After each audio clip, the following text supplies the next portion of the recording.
Right, let's get to the weekend action now. Dundee's determination has seen them stave off the relegation, which seemed inevitable in the last few weeks, and St Mirren's miserable run of results has helped. Since Stephen and co won the League Cup against yesterday's opponents, Hearts at Hampden, that was 7 weeks ago, they haven't won a game. I suppose if you were only going to win one game in more than 2 months, and that's back to the end of February, you'd want it to be that one, but their lack of league points has kept them in the drop zone. So could they seal their SPL status at Tynecastle? Paul Mitchell with highlights.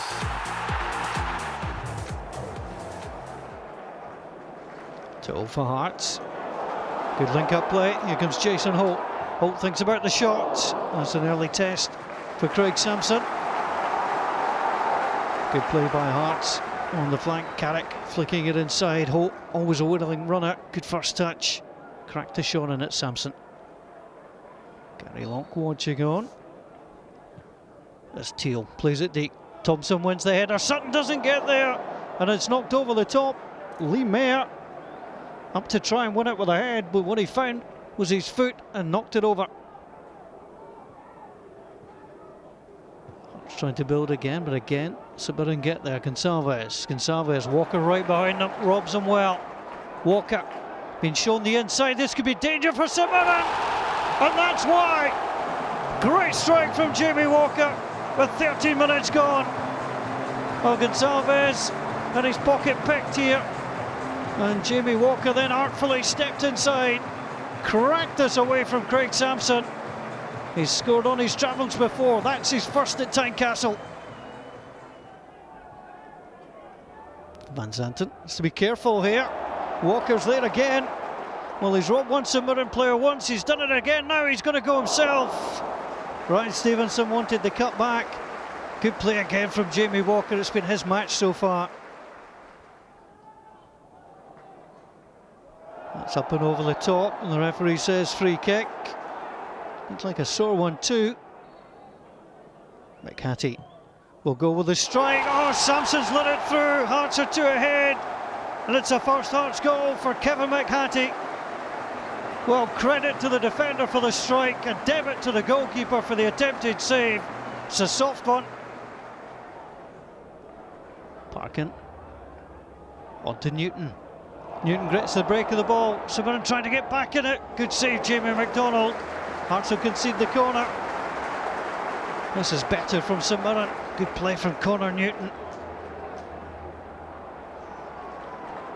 It's Gonsalves.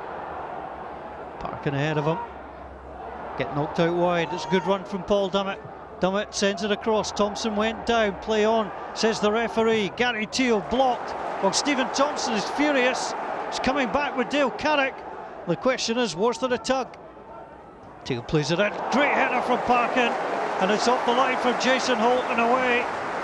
Well, Stephen Thompson continues to complain, but his side almost back in the match. Well, he talks well, Stephen Thompson, but he talks too often for referee Brian Colvin's liking. And it's a yellow card. Teal clips it in. Hearts try and get the ball away. Gonsalves loses out, and Hearts will gather. And it's McHattie. McHattie on to Stevenson. Walker in support. He could play it back inside. McHattie wants it. Comes through the middle. McHattie goes in. He's taken down. It's a penalty. It was Kenny McLean with a challenge. Well, St Mirren are furious here, but that's clumsy from Kenny McLean. And if that's a goal-scoring opportunity, Kenny McLean will see red. Insult to injury time for St Mirren. Jamie Hamill with a chance to make it 3-0. It's his first goal in almost 14 months. His last came against St Mirren in the Scottish Cup. And Hearts go 3 ahead after 54 minutes. Lifted it just enough, Jamie Hamill, to take it away from Craig Sampson. Well, the league meetings of this side have gone with the home team so far, and it's going to be again today. Here's Paul McGowan, tries to get away from Dylan McGowan, runs in, good save from Jamie Hamill, back onto Teal, it's Barr on the line, and Barr bars the way. Stevenson will take it away. Great play from Paul McGowan, lovely touch, tested the goalkeeper. This was on target and going in, but Darren Barr was there. Hamill Sends it across. Here's a chance for Walker. Got it away well first time. Forced to save from Craig Sampson. Well, he started the scoring this afternoon. Nearly got a second here.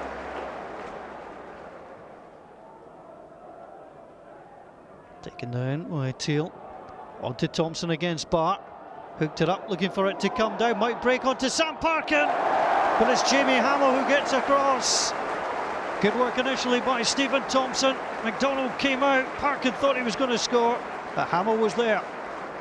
Well, Saints' failure to get anything from that game at Tynecastle, and we'll talk about it in a few minutes, handed Dundee the chance to stretch their Great Escape bid through another weekend. To do that, they had to beat Aberdeen at Dens. So the relegation resistance of John Brown and his team finally ended, and presumably that'll be an end to all the Titanic references aimed at St Mirren as well. Well, you know, it's John Brown's done an incredible job since he took over from Dundee.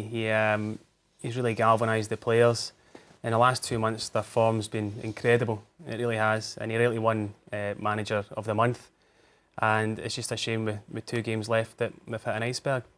Well, he's kept his powder dry for a long time for that one, haven't Well, he? it's good for the goose. You've been player and assistant. He's not stopping, is he? You've been player and assistant manager at Dundee.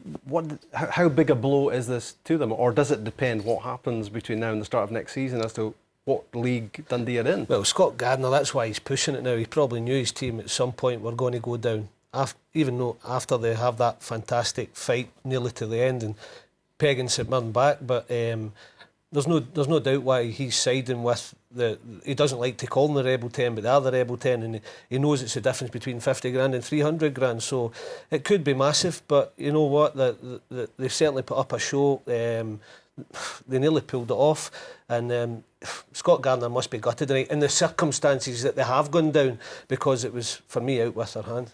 Yeah, how does that feel when this is the incident which actually sends you back to the First Division? Well, you can see John Brown's got every right to be furious with this, and it's cheating at the end of the day. You know, it's a dive, and it's blatant. I just wonder if the referee, from his angle, it might have been slightly This different. is incredible. Look at that. He I'm knows sure exactly this boy's what done he's it as well. I think he said previous, Rob. Yeah. He should be embarrassed watching that, the young lad. He's got to stop it. It's happened time and time again this season, and that one's going to be highlighted, because that is the one that's effectively sent Dundee down. Yeah, well, there's no doubt that Peter Pollitt has previous convictions, because here they are. Both for Aberdeen and on loan with St Johnstone, and the style is the same, it's isn't the same it? technique, isn't it? You know, it's just the two It's like an old legs. circus act, all. It's like as if he's firing them out of a cannon every time. Look at that. I mean, and you know, if you do it once, then fair enough. But if you're doing it in the amount of occasions that he has, I mean, that's just, you know, it's as if he's diving into a swimming pool. It's premeditated almost, and it's something he'll need to take out of his game, because that's embarrassing. Yeah, well, he was retrospectively that. banned for a couple of games for that on the back of that one. Yeah, I mean, that's a disgrace. But when we backtrack to today's one at Dens Park, I mean, no matter where the referee and the assistant was it not fairly obvious? Maybe for the assistant. Yeah. Maybe not for the referee. The referees, we didn't have a camera angle of where the referee was, but there's no defence for him. You know, that's blatant, and we've highlighted 4 there, and every one of them is exactly the same. And at the end of the day, it's pretty embarrassing for him. And at times, Billy, we've sort of blamed it on foreign players bringing in a different football culture to our country. We can't do that in this case. It's not happened. It's not been evident for years. I can't remember anybody I played with or in my time and then Thomas' time now, where you're thinking, you know what, he is a diver. But this young lad's going to get it. The good thing is he's young, but he's got this style about him. He's got great pace. Maybe that gets him to where he does things and takes this dive. But everybody knows his style now, and he's got to stop it. He's got a chance. He's a good young player. He's got to learn. He's got to get that out of his game, Rob. Well, that wasn't clever, was it, from Peter Pollitt, although I suppose it worked. This wasn't too smart from Niall McGinn, having smacked in the equaliser into the top corner, to run to the Dundee fans and do this. Especially in the magnitude of the game and what it meant. When his own fans, are behind the goal that he scores in, you know, I'd be inclined to run to them. So, you know, it was a stupid thing to do, and he's been rightly booked for it. He's mad going near that Derry. Take my word for it. Yeah. The good Niall McGinn's a lovely guy though. I don't know if he's been getting pelters from that end. Yeah. He's gone over there, but my advice to him if he ever plays Dens Park again was not to go near that end. So bad decision, a diabolical decision in John Brown's words that cost Dundee today. But when you look back over the season, it's not all about that in terms of relegation. It's about making pretty disastrous defensive mistakes and also failing to take chances at the other end. That left them, I think, in a position where Dundee have been relegated really today, but the damage was done, you know, in the first half of the season, should we say. You know, it took them a while to adjust to the SPL, and defensively they were poor. They looked disorganised at times, and they had problems scoring goals at the other end, Doddsy. They started a 4-4-2, sometimes a 4-5-1, and I think that left them pretty open at the back. And then they couldn't score goals on top of that as well, and then they were open at the back. John Brown found them a personnel and a shape that suited that personnel, and playing that three at the back, two wing backs who were defenders who kept them solid. It left them three in the middle of the pitch, and it kept them two up front, but it was just too little too late. What it means is relief for you, of course. Yeah, I mean, you know, we hadn't really, in all honesty, I hadn't given it an awful lot of thought, but after the game yesterday, I'll be honest and say that it was definitely at the forefront of my mind that you know, that we were now in a bit of a problem. What's gone wrong in the last couple of months? Apart from the League Cup. In the last 3 games we've been poor. After the League Cup, you know, we played well. We had a series of 3 draws, having played well, but we've been inconsistent. We've underachieved in terms of the league. You know, I think we should be in and around the top 6. We just don't have consistency. We win a game, then we lose 2 or 3, or draw 2 or 3. And when we're on top in a game, we don't close the game out. We might be winning 1-0, but we always let the team that we're playing against back into the game. This is something, you know, that the manager and Tommy Craig will look at over the summer and will address, and we know that we need to correct that going into next season. Hearts obviously had a great day. How good is Jamie Walker, age 19? He was really impressive. I was really impressed with him. He was everywhere yesterday, and he's got real pace.